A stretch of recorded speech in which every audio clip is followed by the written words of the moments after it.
Hello there everybody, WhatCulture Wrestling's Adam Clery here, and yes, it is time once again for your court-appointed 15 plus minutes of weekly wrestling insight. And wellity, would you look what we've got here? It's a little go-home show for the most improbably exciting WWE event I can ever remember. Yes, a hearty congratulations to every single person who has sat there and watched me drone on endlessly about how low my expectation levels for Worlds Collide were, and now how suitably stupid I feel as a result. And future congratulations, you're only 1 week away from me saying the exact same thing about the Dusty Cup. But in the here and now, what does NXT have in store for us? Well, there's the aforementioned Dusty Cup. We've got to get the semi-finals of that out the way. There's the aforementioned Worlds Collide. We've still got some hype to build up for that. Shotzi Blackheart hoping to capitalise on her astounding debut. Lol, more on that in a bit. And was that it? That's it, I think. Oh yeah, Keith Lee's challenging for his first ever WWE Championship. How exciting. So, with that in mind, my name is Adam Clery. Hashtag on Thursdays, we wear yellow. Hashtag no, I haven't actually forgotten about Finn Balor versus Joaquin Wilde. It just doesn't bring up any interesting talking points. And these are all the ups and downs for this week's episode of NXT.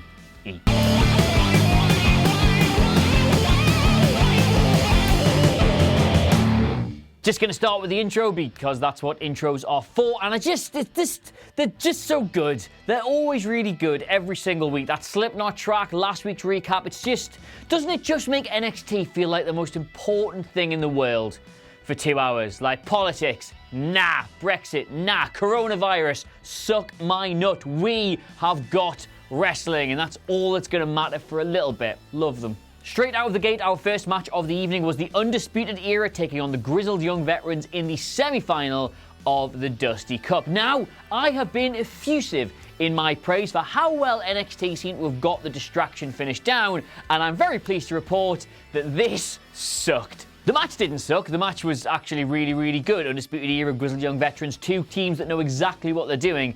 In a match they built very slowly, the tempo picked up, the excitement picked up, the hard-hitting nature of the moves picked up, and then, just when we thought we were going to get like a really, really good finish that was going to see one team go over and one team look strong in defeat, oh, they threw it away. Distraction finishes aren't necessarily a bad thing. NXT have already proved they can do them really well. Like, cast your mind back to Adam Cole versus Finn Balor. Johnny Gargano just appears on the ramp out of nowhere. Everyone in the building is confused and distracted, so it made sense that Finn Balor would be too. And Adam Cole took maximum advantage of the situation, not with a lame roll-up, but by hitting him as hard as he could in the cock. But this one was not good at all. Imperium's music hits on every single person in Undisputed Era, just forgets that there's a match going on. Then they get really rattled by the sight of 4 European lads in matching trackies leave Kyle O'Reilly on his own in the ring. A finisher is hit, a pinfall is recorded, and Grizzled Young Veterans escape the arena. Didn't make them look strong because it was such a dumb distraction, and it didn't protect Undisputed Era because it was such a dumb distraction. So yes, too long didn't read the match. I give the match an up because it was largely quite good, but the finish, I give it down because I really hate when you do a bad distraction finish. Stop making people look like idiots. Next up, Toni Storm versus Io Shirai, and it just doesn't matter, does it? What combination of the women's division they throw together at short notice with no build or no story or no actual reason for doing it, you will likely get a contender for match of the night. And I am delighted to report that this was actually one of those. Apropos of nothing, which, small side story, I actually thought was pronounced a props of nothing until somebody told me that was not correct. Last year, we got Toni Storm versus Io Shirai in a rematch of the 2018 Mae Young Classic, and it felt about on that level. Now, mentally snipping out what happens at the end of this match, which again I'll talk about in a little bit, this was really, really good. It was a showcase of what both of these women desperately needed to showcase. For Toni Storm, it was a good reason for why she got to skip the queue to face Rhea Ripley at Worlds Collide. And for Io, well, I said this last week, but this was either a showcase of why she has to ultimately be the long-term build for the WrestleMania feud after Bianca Belair, or, well, this was a really good showcase of why it should have been her in the first place. The woman is supremely, supremely talented. And just as we were about to get another exciting finish, out comes Bianca Belair to end this match as a no contest for reasons that are known only to Bianca Belair. As far as I'm aware, she doesn't really hate either of these two. Like, I don't really understand it at all. But there she was, she ran out, and there was a brawl to help further the storyline between her and Rhea Ripley. Rhea Ripley comes out, and everybody fights each other, everybody gets their stuff in. Toni Storm raises the title at the end to a really surprising amount of boos, but it was all, the match, everything was all so they could do that brawl in the end. And I want to talk about something. The match wasn't up, we're just going to move past that because I want to talk about the amount of brawls in NXT, right? I said this in another video that NXT is a one-note wrestling show. It is the best note in professional wrestling, but it is only one note. And that note is the most impressive wrestlers in the world trying to have the most impressive wrestling matches going. No comedy, no farce, no fun, no heartstring tuggers, anything like that. Just, I am the best. No, I am the best. Come here and say that to my face. And the problem with that is that outside of the matches themselves, the only real way you've got of advancing these stories is through these brawls or these revenge spots. And we get so many of them. There was like 3 last week, and it took 20 minutes this week to get another one. Like, I don't really know why Bianca Belair would want to end this match. She just did. I don't really know why Rhea Ripley would want to come down and get involved as well, but she just did. It's all they've got at the minute, and we're seeing far too much of it. And just briefly skipping ahead to the end of tonight's show, that's how we went off the air as well. Imperium and Undisputed Era had a brawl because there was no other way to really advance that rivalry. And don't get me wrong, I enjoyed both of them. I enjoyed all of the brawls last week. They are hella entertaining, but we just see far too many of them. We need a bit more creativity. We need a second idea, a plan B, to keep pushing these forward, because eventually you're gonna get bored of the brawling. Eventually. Am I giving this a down for that? Oh, it feels harsh. I am, though. Down. Next up, Finn Balor versus Joaquin Wilde, and that's how I'll be pronouncing it forever. Thank you very much. And no score for this because nothing really happened. Finn Balor just came out trying to look vicious, and Joaquin Wilde came out trying to look like something out of a Flash Gordon remake and looked like something out of a Flash Gordon remake. I don't really know what either men got out of this other than TV time, so no, nil point. And from a squash match to a surely this can't be a squash match. And Shotzi Blackheart, who had, my lord, what an introduction to NXT last week. A surprise sort of entrant into the Women's Championship #1 contender Battle Royal. She eliminated Shayna Baszler, the woman who arguably had the most dominant 2019 in WWE Women's Wrestling. Yes, sorry Becky, she actually did. She, on her debut on the brand, eliminated her from that Battle Royal. What a debut. And we even got this amazing video package for her earlier in the night to really ram home her character and everything she's going to bring to the brand. And then, to cap it all off, she gets to wrestle Shayna Baszler. Well, is an upset on the cards? No!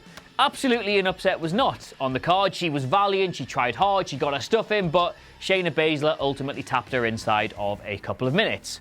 The fuck? All of that good work, all of the momentum of last week and how good the promo package was, we're just not even put in the bin. Like, put in one bin and then taken out of the bin because you realise, oh, that's the wrong bin. That doesn't go out till next week. I need to put it in tomorrow's bin. So you put it in that bin, but there's like hot coffee and loads of rubbish in that one, and it just gets all dirty. So in the end, you just yeet it out of a window instead. All of that, whoosh, gone. Why? I do have to caveat this because it was obviously quite a good match. It's just that I can't for the life of me understand why you would book this so soon after giving her that lovely little push. Surely you have a debut against somebody she can beat to keep it going, and you can even give Shayna a squash against somebody else to keep her going, but it just, why have you put these two together so quickly?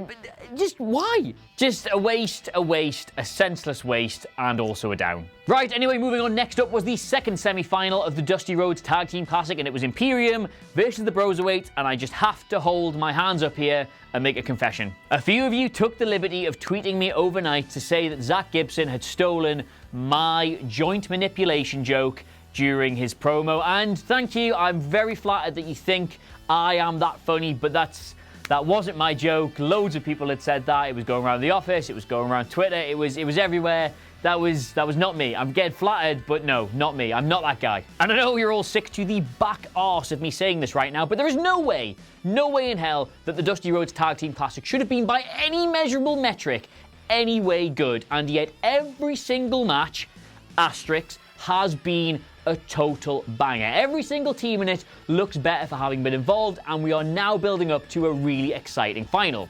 Asterisk, we don't talk about the Forgotten Sons. And think about where we were at the start of the night. The Time Splitters reunion provided the perfect platform for Gibson and Drake to prove they do not care about your nostalgia or your script. And then, after that, the Broserweights have emerged as the most entertaining thing in the entire company, and somehow the Imperium Undisputed Era Worlds Collide match feels better for having been in this tournament while simultaneously elevating the tournament stakes.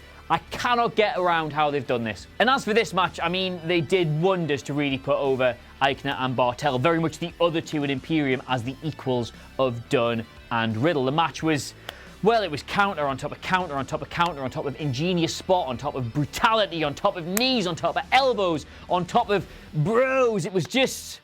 Sometimes every single week I come in here and I go, you know what you think this match is? It's exactly that and brilliant. Well, you know what you think this match is? It's exactly that, brilliant. And on top of all that, no dumb distraction finish. Undisputed Era did not come down to cost Imperium. Riddle and Dunn just won of their own accord, which is interesting because Imperium not getting involved kind of implies that they're the faces in this rivalry, but also means that they look strong going into the final because they can win all by themselves. How hard is that to do? So of course the match gets enough, but the yellow jacket this week, and you're going to be surprised I'm giving it to this, goes to your pal and mine, Zack Gibson. Give that man a live microphone on television and I will give you an up. Coincidentally, give me any wrestling fan who does not think he is the most original and venomous talker anywhere in the world right now, and I will give you a liar. Referring to the crowd as the Full Sail Neckbeards and then the Broserweights as you dweebs is just manna from heaven. It's the kind of promo writing that's off the cuff, off the top of his head, and ingenuitative that you don't see anywhere else on WWE. It was brilliant. And then lo and behold, what happened? It brought the best out of Matt Riddle, didn't it? Because he said like joint manipulation, and then I just like stopped listening, and that was funny and everybody laughed about it, and we had this really good back and forth promo that didn't take 20 minutes at the start of Raw and got everybody over and showcased their personalities. And how hard is it to stop scripting these men to within an inch of their lives? Just let them talk. He says, battering his script. Anyway, enough for the match and enough for Zack Gibson. There you go. Couple of small orders of business before we get to tonight's main event. They announced Tegan Nox versus Dakota Kai for next week. Very excited. They announced the final of the Dusty Rhodes Tag Team Classic for next week. Very excited. Massive fair play to Beth Phoenix, who felt like she was getting a much bigger shake of the mic time after holding up the show on her own last week. Very excited. And also fair play to a Mr. M. Rinaldo for doubling down on his own patter. This feels like somebody doing a Mauro impression rather than actual Mauro. They find his Blowvation to be as annoying as autocorrect. Blowvation. The more you know. And yes, the small matter of your main event of the evening. Roderick Strong defends his NXT North American Championship against Keith Lee. And I've said it before, but not having a takeover on Royal Rumble weekend is a problem. However, if you're going to give us takeover quality matches on the TV episodes surrounding that, it isn't so much of a problem. Now let's just set the groundwork here for a second. Given 20 minutes to close out a television episode, which does have commercial interruptions despite what they might try and tell you, while you know fine well management have a constant eye on the ratings in the back, you are probably going head to head against 2, possibly even 3 segments on your rival brand, so that's not an easy thing to plan. And I shall get straight to the point. What did they deliver us? Well, a takeover quality championship match which comfortably ranks in both the top 3 matches of Keith Lee's career and of this championship. Watch it and watch it immediately. This match could have slot into the card on any single takeover you care to mention. They could have held it back for WrestleMania week, but of course, obviously they couldn't, because this needed to be the exclamation point on an extraordinary few months for Keith Lee. I'll give you a really quick rundown of the match just in case for some reason you're not going to watch it, but I can't imagine why you would ever want to do that to yourself.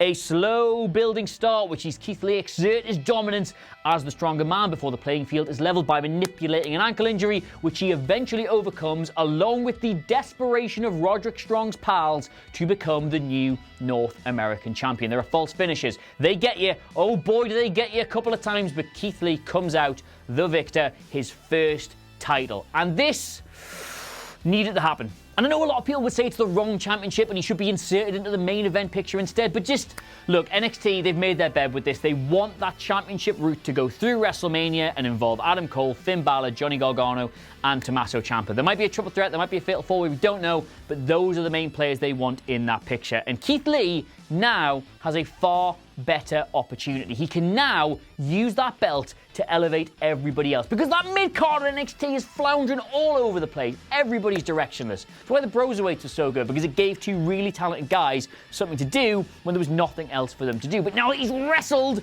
that championship out of the grasp of that stable, it can now lead to loads of good singles matches against all these great and talented competitors. This is good news. Don't be disappointed because it's not the belt you want. Be delighted that he's got something and he can do all this stuff with it, because I am up. This is just the perfect exclamation point on an incredible few months for this guy. Like, he emerged out of NXT's mid-card to be one of the best things on the brand, and he stole the entire goddamn show at Survivor Series. Then he was this combination of just brutally physical and unbelievably agile at War Games, and now he's got this belt and can have loads of great matches with it, and I cannot wait. Nor will I. Now and then we went off the air to yet another Brawl, and I've already said my 2 pennies worth on that, so we'll just leave it there. We'll leave it on the site of Keith Lee raising that championship above his head, because I want that to be how everybody remembers yet another brilliant episode of NXT. And just before we go, we still have time for the most important feature here on NXT Ups and Downs. Ladies and gentlemen, please be upstanding once again for this week's episode of Bug Watch. Yes, you know the drill by now. Here is a one-off groovy up I am prepared to offer NXT if they give the people what they want, and that is an appearance by Rick Buggs a la Eric Bugenhagen. And did they this week? Let's take a look. Technically, yes, that's right, they showed us a clip of Rhea Ripley winning the NXT Women's Championship, in which you can see Rick Buggs in the ring, but nah, NXT, this does not count. This doesn't count. I know he technically does, but it doesn't. You're not getting it for this. Give us Rick Buggs. So there you have it. On that note, those were all the ups and downs for this week's episode of NXT. And my friends, I am sweating. Let me know what you made of it all in the comments below. And of course, don't forget to like, share, and subscribe. But in the meantime, thank you so much for watching. I've, of course, been Adam Clery, and I will see you soon. Don't know why I paused there, just did. Goodbye.